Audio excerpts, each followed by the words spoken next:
සුබ දවසක් වේවා. සෝලෝ ටෙම්පල් එකට ඊටාම සාදරයෙන් ඔබ පිළිගන්නවා. මේ දැන් මම මේ එන කතානායකයා බවට පත් වෙන්නේ දූරියන් ගහක්.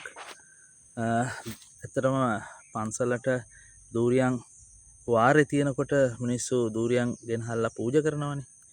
එතකොට පෞද්ගලිකව මම ඒ පූජා කරන දූරියන් වළඳලා ඒවා කිසිම ඇටයක් විසි කරන්නේ නැහැ. ඒ සියලුම දේවල් පැල කරනවා.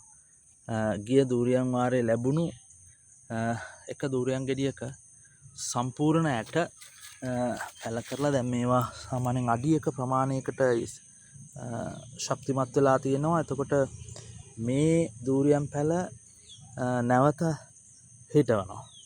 එතකොට ඒ අපිට පූජා කරන සෑම දෙයක්ම පළතුරක් හැම දෙයකම ඇට අපි විසි කරන්නේ ඒවා එහෙමම අපි කියන්නේ මම ඒවා සියල්ලම සිටවනවා. වාසනාව කොච්චරද කියනවා නම් ඒ සෑම එකක්ම පැලවෙනවා. ඉතින් ඒවා මේ මහ පොළොවට අපි දායාද කරනවා.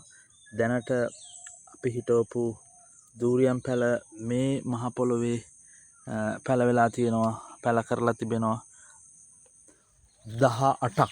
ඒවා විශාල ගස් බවට පත් වෙලා තියෙනවා.